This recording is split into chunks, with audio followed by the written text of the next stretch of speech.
Pag-usapan po natin ito nga kasi 'di ba Director, ayan nga sunod-sunod itong lindol, pagkatapos ng lindol, bagyo naman, ito hindi pa tayo tinitigilan, kalalabas lang ng bagyong Verbena at hindi po natin talaga mayalis, napakaraming mga kababayan po natin ang naapektuhan ng kanilang trabaho at kanilang kabuhayan. Kaya nga po nandyan ang DOLE para gumabay po. So ano po ang mga naipaabot na tulong ng DOLE po sa mga manggagawang nawalan ng hanap buhay dahil sa mga kalamidad tulad nga po ng bagyong Tino, Uwan at Lindol sa ilang bahagi po ng bansa? So muli po, magandang hapon po sa lahat. So gaya po na nabanggit kanina, ang isa po sa programa ng Department of Labor and Employment na talaga pong tumutugon kaagad pagdating po pag mayroong kalamidad po ay ang tulong panghanap buhay para sa disadvantaged workers o yung tupad po namin. So nito pong nagdaang bagyong Tino, ang DOLE po ay nakapagbigay na ng emergency employment sa ilalim ng tupad program sa about 68,349 na pong manggagawa sa informal na sektor. So nagkahalaga na po ito ng halos 363 million pesos at ito po yung sa Region 6, 7, 8 at Caraga. Pagdating naman po dun sa Bagyong Uwan, nakatulong na din po tayo sa ilalim ng tupad program sa 91,699 po na manggagawa sa informal na sektor na halos nagkakahalaga na po ito ng humigit kumulang 480 million pesos. Ito naman po ay sa rehiyon ng CAR, 2, 3, 4A5 at 6, Region 6 po. So, bukod po dito, nabanggit po din na yung sunod-sunod po ng lindol sa Visayas at Mindanao. So, diretsuhin ko na po ba, Miss Cheryl? Yes, yes. Okay. Nakapagbigay na rin po ng tulong sa ilalim ng tupad sa about 9,413 po na manggagawa na informal na sektor na naapektuhan naman po nung magnitude 6.9 na lindol sa Region 7. So about nagkahalaga naman po ito ng humigit kumulang 55 million pesos na po. At doon naman po sa naapektuhan sa Davao at saka sa Caraga region ng lindol po na umabot naman po sa masyadong mataas talaga, 7.4 magnitude. 5,726 naman pong manggagawa ang ating natulungan at nabigyan naman po ito ng about 29 million pesos na po. So sa makatwid po, pag pinagsama-sama po natin, humigit 381,530 na po na individual na naapektuhan ang nabigyan na po natin ng tulong naman. Ito naman po yung sa pagputok po, kasi pati po yung pagputok ng Bulkan Canlaon, nabigyan din po ng tulong natin sa tupad. So ito naman po ay natulungan din natin yung about 381,513. Noon naman pong umalis yung bagyong Uwan, kasi sunod-sunod po talaga yung bagyo, di po ba? About 2.5 billion na po yung naibigay din natin halos sa kabuuan po ito sa lahat-lahat po na naapektuhan ng kalamidad na ito. Director, ito po ay sa pamamagitan ng trabaho. Ano-ano po ba yung mga trabahong ipinapagawa po sa mga benepisyaryo po ng tupad? Okay. So ang tupad po, kung titingnan po natin, ito po ay 10 to 90 days po talaga na pagpapatrabaho. Pero syempre po, kapag dating po sa usapin ng, kunyari, kalamidad po ito, kadalasan po, mas naano po sa 10 to 15 days kung ano po yung kailangang magawa sa base sa work program po na sinasabit. Pero base po din sa pag-usapin po ng pag kunyari po itong kalamidad, ang kailangan po kasi kagad nila yung paglilinis, di ba? Lalo na po pag bagyo, paglilinis kagad ng mga derbies, yung mga waste na naikalat ng bagyo, kailangan yung maayos na po yung mga nasisira po ng mga gamit na pampubliko, pwede na pong makatuwang yung mga tupad beneficiaries. Maski po sa pagpapak po ng mga katuwang na rin po kami sa pagpapak ng mga nagpamimigay po na relief goods ng DSWD. So ilang lang po yan sa mga nagagawa po sa tupad. Pero kung yung pong titingnan natin na ini-implement na po namin to sa isang convergence na pamamaraan, yun po yung lagi namin binabanggit na hindi lang siya pang walis-walis o inaalis po namin yung konsepto na yan eh. Kasi yan po lagi yung napopost napapakita, pero hindi po yun yung kabuuan ng programa ng tupad. Marami po itong naitutulong sa iba't ibang nangangailangan talaga na walang hanap buhay, disadvantaged, marginalized workers. Ah, sa convergence po kasi namin, nakikipag-converge na po kami. Nabanggit ko po kanina, DSWD po, yun sa Lawa at Binhi. Pagdating naman po sa DepEd, pag may brigada eskwela po, nakakatuwang din po yung aming mga tupad na beneficiaries doon. Meron din po kami sa DENR, pati po sa PGMP at sa yung mga persons deprived of liberty. Nakakatuwang din po, nakakatulong din po na nakakapagtrabaho sila kahit nasa loob po sila ng mga kulungan para kahit papaano kumikita at nakakatulong din po sa kanilang mga pamilya. Mhm. Ang dami na rin po ano na natulungan, pero maliban po sa tupad, nandoon or pasok po ba sa loob ng tupad yung kabuhayan program, yung mga livelihood programs, or that's separate pa na ibibigay ng DOLE po? Kung titingnan po namin, under po sila sa isang programa, yung dalawa po na ito, yung TUPAD tsaka yung DILP o Kabuhayan Program. Ang tawag po namin talaga doon yung DOL, Integrated Livelihood and Emergency Program. So yung DILIP po ito. So pasok po silang pareho doon. So minsan po, nahihiwalay yung TUPAD, meron din po yung kabuhayan. Pero bridge, isa pong pamamaraan ng pag-bridge po yung TUPAD para magkaroon na rin po ng kabuhayan eventually. Para hindi naman laging tupad lang yung nagiging trabaho o ginagawa ng mga disadvantaged workers. So, ibig sabihin po, sa ngayon po doon sa tupad namin, na ipapasok din po namin yung mga training component para maihanda po sila pag kailangan po nila ng hanap buhay. So, naililink na rin po namin ito. Pero minsan po, separate din po yung aming kabuhayan kasi kung example po, meron na talaga silang naiisip na kabuhayang pagsisimulan o meron din pong silang existing na kabuhayan na kailangan lamang po ng enhancement, natutulungan din po yun ng Department of Labor Employment. Kasi meron po kami tinatawag sa kabuhayan namin formation, enhancement, o restoration. Klaruhin lamang po natin, Director Leilani, kasi ang pinag-uusapan natin kanina, yung mga naapektuhan ng bagyo, naapektuhan ng lindol, sa mga areas na nang pumutok ang bulkan na malapit po sa kanila. Baka po isipin kasi ng mga kababayan natin, para lang ba ito sa nakaranas ng kalamidad? Hindi po, hindi ba?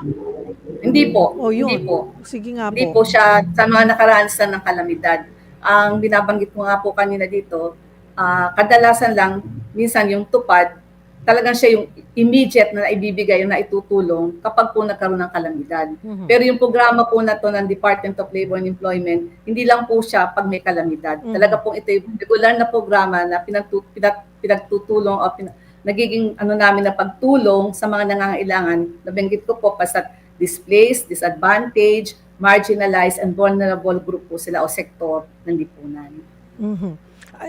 Pagdating po, maliban po dun sa, which is good, sabi nyo nga, 10 hanggang 90 days, hanggang 3 buwan, makakasiguro sila na may trabaho habang dahan-dahan na bumabangon.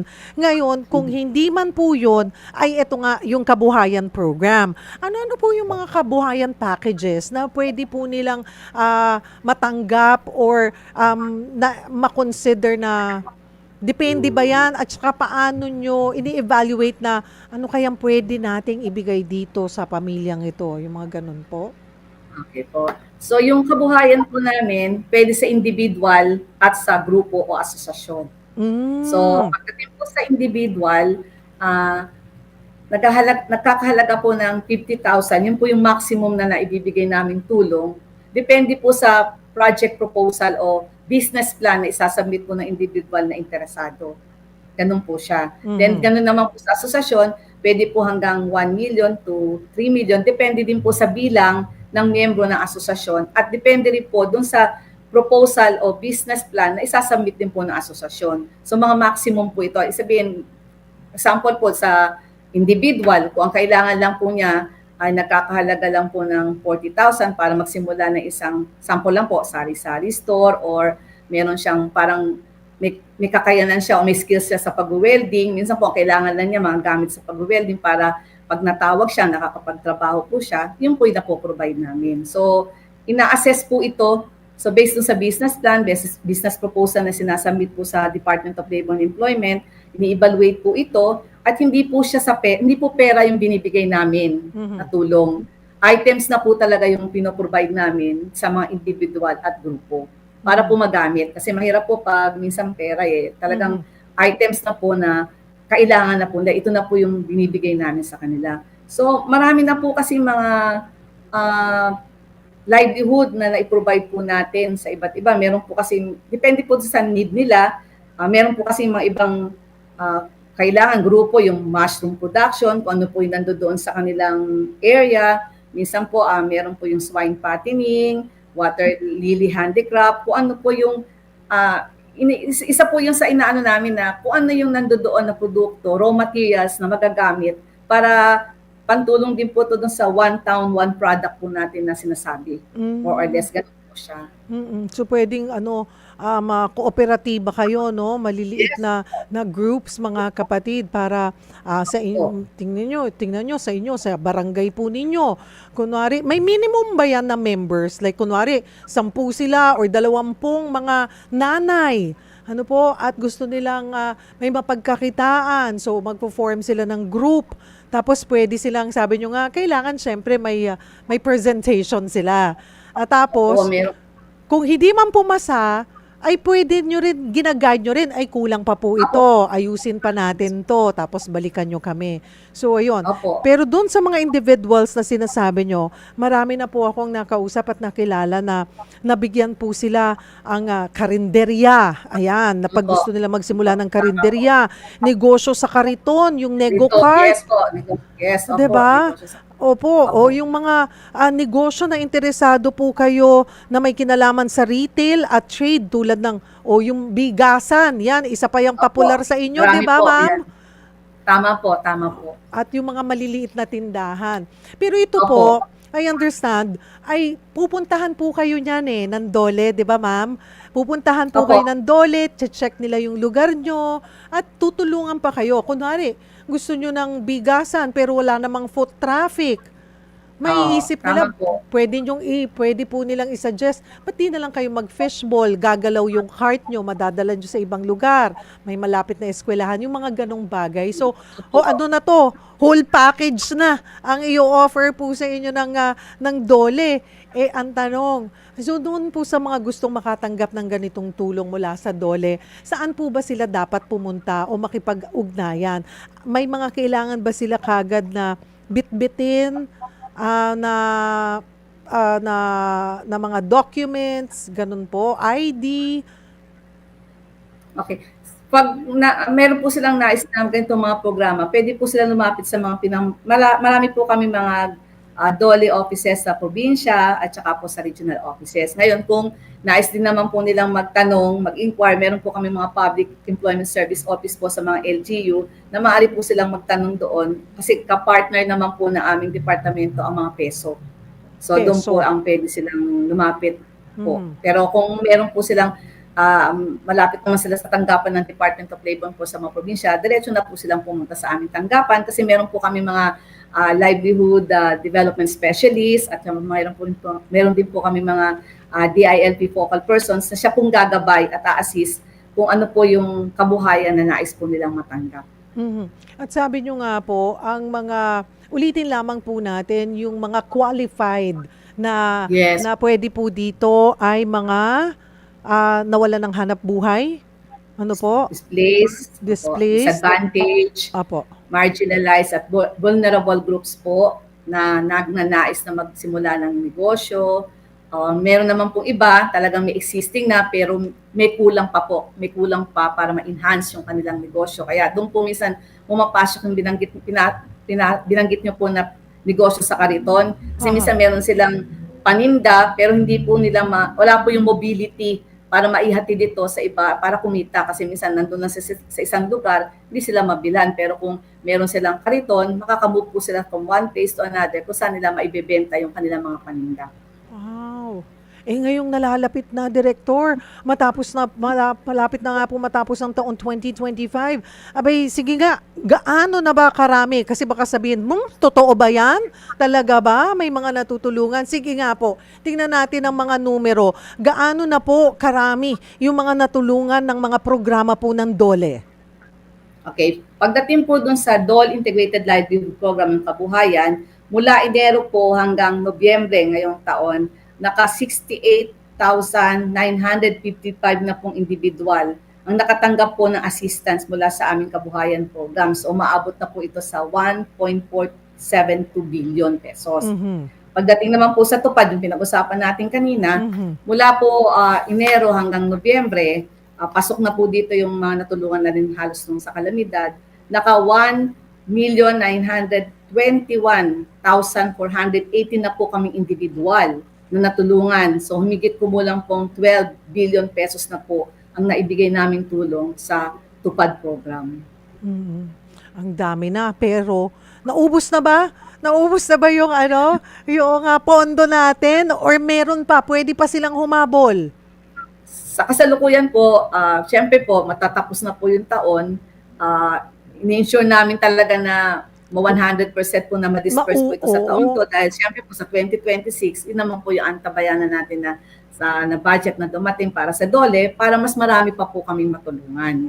So yun po yung aming so tuloy-tuloy lang naman po yung pagtulong ng Department of Labor and Employment sa lahat na nangangailangan, maging informal o formal na sektor po. Nandito lang naman po talaga yung DOLE. Ayun, marahil po nasasaid na po yung pondo, pero wag po kayong mag-alala kasi pwede naman pong nakalista na po kayo para pag-release ng the following year, nandoon na po kayo. So, doon po sa mga interesado, maari daw po kayo, may mga regional offices ang DOLE. Sabi nyo po ay kadalasan ay ang peso ay pwede po makipag-ugnay sa mga peso. Ayun. Pero meron nga po kami mga provincial offices at saka po regional offices na malalapitan po ng lahat ng nais na humingi ng tulong po sa aming departamento.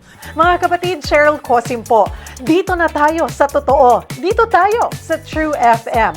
Mag-subscribe and follow po sa ating social media accounts. Hanapin lamang po ang True Network PH. Siyempre, kompleto yan. Nandyan po kami sa Facebook, sa Instagram, sa X, YouTube, TikTok, and podcast.